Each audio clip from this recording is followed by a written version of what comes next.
Друзья, для замены на C-Force 600 колодок вам потребуется снять кожух для удобства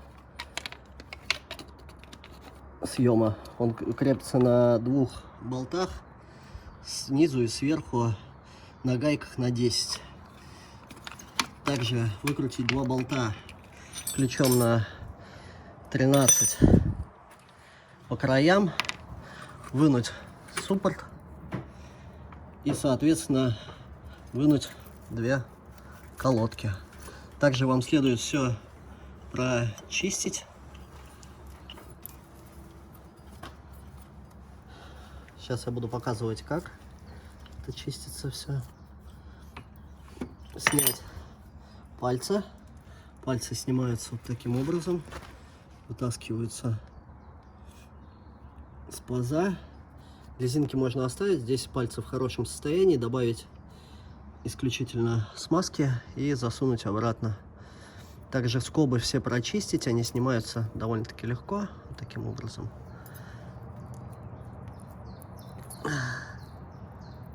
С одной стороны легко снимается. Так. Раз, два, три, четыре.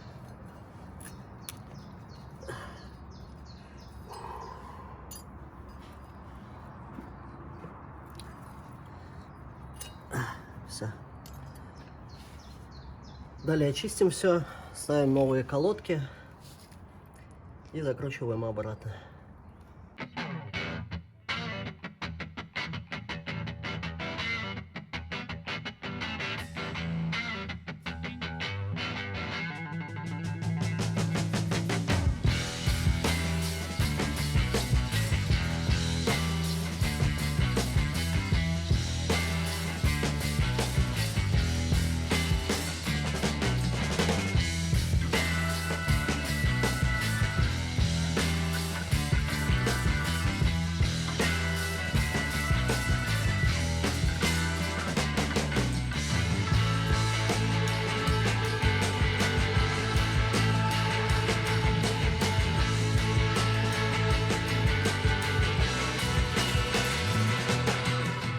Устанавливаем колодки на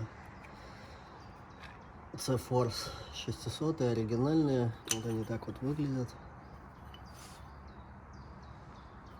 Вставляются они с двух сторон в пазы и зажимаются вот таким образом.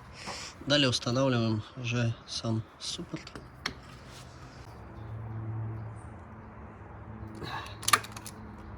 Есть.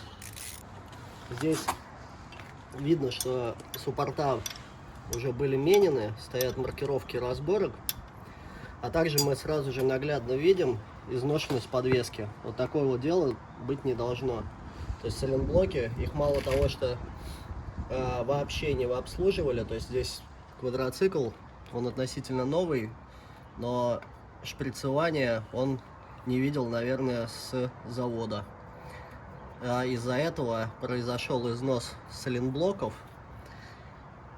и это ведет к замене шрузов, потому что в конце концов шрузы порвет из-за сильной нагрузки, вывернет сайлентблок и шрузы порвет. На данном квадроцикле, если у вас есть похожий дефект, вернее поломка, то кататься не следует. Также мы видим, что колодок практически нет. Из-за этого очень сильно потерся сам тормозной диск. То есть при установке новых колодок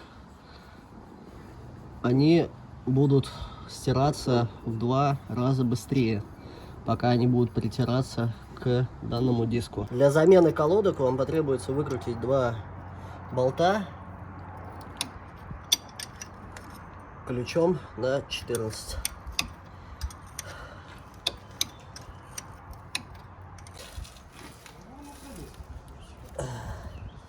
Колодки снимаются наискосок. Друзья, вот это вот обязательно нужно пальцы вынимать и засовывать туда смазку. Аккуратненько резиночки снимаете, опа, и вытаскиваете. Вот это нужно обслуживать, и здесь должна быть смазка. В данном квадрике ее, к сожалению, она даже не вытаскивается.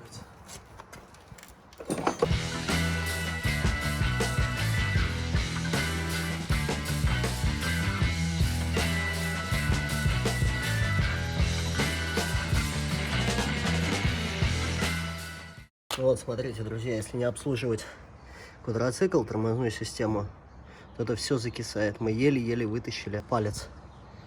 Это очень плохо. Вот вытаскиваем резинку. Она достаточно просто вытаскивается. Посмотрите, что внутри. Сейчас попробую показать.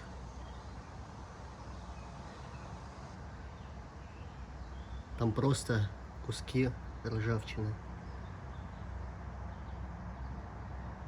Хотя там должна быть смазка, должно быть все идеально. То есть данный тормоз корректно не работал. Он тормозил наискосок. Вот эти все истории любителей болот также играют. Сейчас будем зачищать.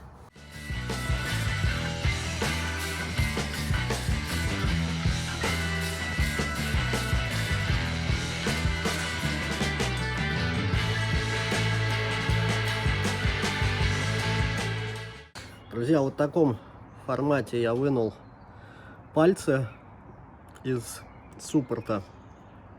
Они отвечают за езду колодок, соответственно, прижим колодок. И в таком формате они не работают. То есть суппорт будет работать в заклинившем состоянии, либо наискосок, либо вообще не работать, тормоз будет. Они должны выглядеть вот так вот. То есть смазка вся, которая была с завода, она ушла и образовалась ржавчина. Соответственно, суппорт заклинило. Обязательно следите за наполнителем смазкой. Есть специальная смазка для пальцев тормозов. Либо любую, если нет и специальной смазки, любую синюю смазку для шприцевания подвески можно использовать. Но до такого состояния доводить нельзя тормозную систему, это ваша безопасность. Сейчас мы будем чистить второй палец. Вот наглядно получилось вот так вот, он как новый. Чищу я шуруповертом.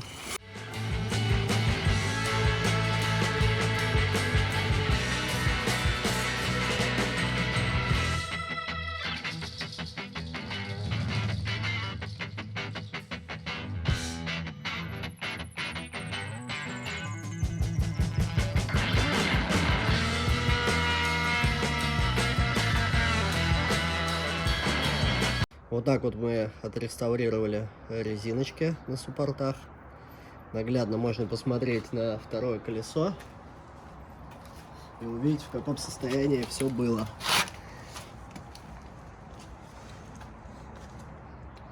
Вот в таком состоянии все было, все заржавевшее и заклинившее.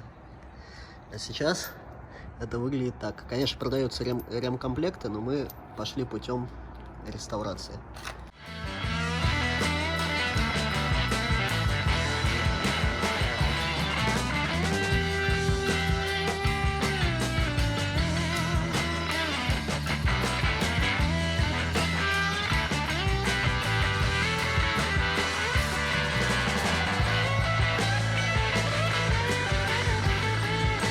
Друзья, устанавливаем колодки, поставили ламки направляющие, вставляем их вот таким образом.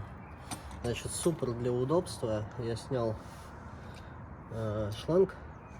Не забывайте, что здесь медная шайба. Вот. Для того, чтобы здесь на данном квадроцикле поршень суппорта был закисший, поэтому его пришлось разрабатывать. Разрабатывал я поршень сварочными клещами. Ну, удобно. А затем, получается, ну, он уходит вовнутрь и свободно встает на место. Вот такую смазку мы используем для пальцев суппортов. Такая смазка продается в автомагазинах, стоит 700 рублей. Она выдерживает до 1000 градусов, соответственно, с ней ничего не будет. Но любая смазка, имейте в виду, вымывается. То есть какая бы хорошая смазка ни была, если вы ползаете по болотам, она все равно будет вымываться.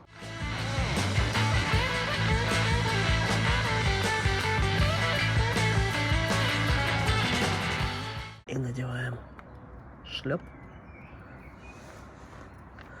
Опа! Есть. Идеально.